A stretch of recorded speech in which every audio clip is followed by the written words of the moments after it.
سلام شيرات، كي راكم؟ غايه لاباس؟ الله قاعد تكونوا بخير وعلى خير، ويلقاكم الفيديو تاع نهار اليوم بصحه جيده.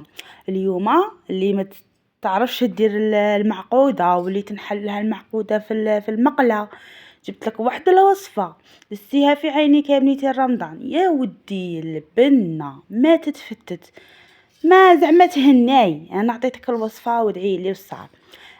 شوفوا شنو نسحقوا. جبت هنا بطاطا، شوفوا غادي نقطعها دويرات، نقطعوها وانا ما نطبخش البطاطا، نفورها. هذه من اول الاساسيات. الا بغيتي كنتي مبتدئه وما تصدقلكش ومداري تتفتت لك، فوري البطاطا، جامي تطبخيها. يعني كي تطبخيها غادي تجري لك، يدخل لها الماء وكاع يتغسل لك.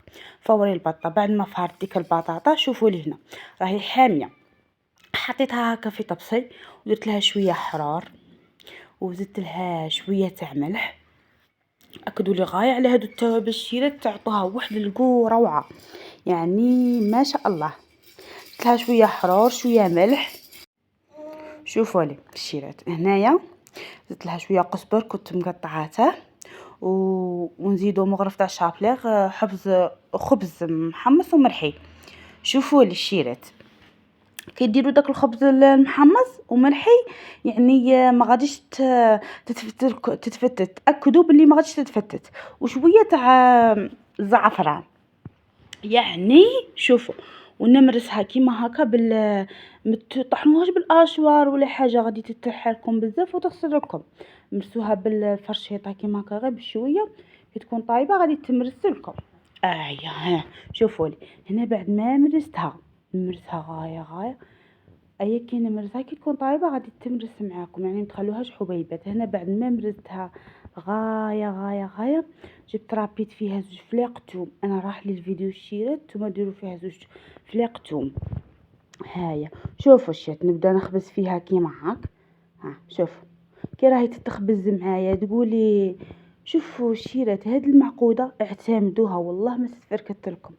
شوفوا في التالي كي غادي تخرج هاكا. شوفوا دروك انا غادي نخبز كاع الخبزات. كي نخبز هذوك الخبزات كاع نغطيهم ببورصه ونديرهم في الثلاجه في الكونجيلاتور شويه هكا، قد ما يشدوا رواحهم، ما تخليهمش يجمدوا، غير يشدوا رواحهم هكا باش كي تبدو ديروهم في البيض وفي الشابليغ وكاع باش تقلوهم ما يخسر لكمش الشكل تاعهم ويجوا مسقمين.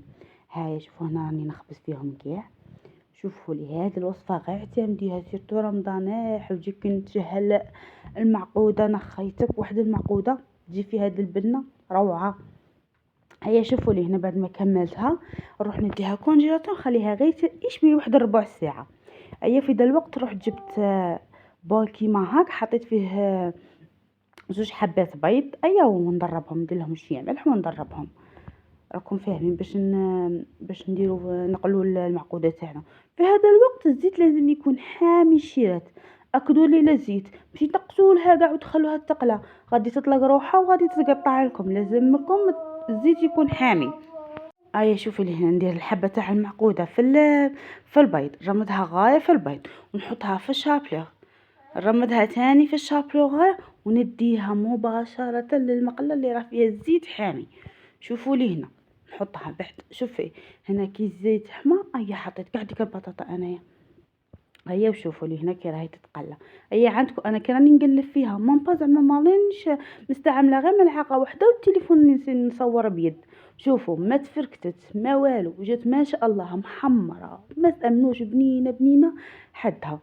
بعد ما قليتها وجدتها كامل، شوفوا كي جات ذهبيه وبنينه روعه ما شاء الله، يعني جات تهبل. ننصحكم تجربوا هذه الوصفه لانه غادي تعتمدوها وسهله يعني. وكما قلت لكم باش تنجح لكم وما تلاخر ما تنحللكمش في المقله، البطاطا تتفور. فوروا البطاطا ما تطبخوهاش، هذه من اهم النقط اللي نقول لكم عليهم. شوفوا هنا كي راني نكسف الحبه، شوفوا كي جات الشير، جات بنينه حدها شابه بزاف. ننصحكم تجربوها الشير، جات بنينه بزاف. يلا الى الملتقى ان شاء الله. دمتم في امان الله ورعايته. لا تنسوني بالجيم والاشتراك اذا اعجبكم الفيديو، فضلا وليس امرا. باي باي، بسلامه.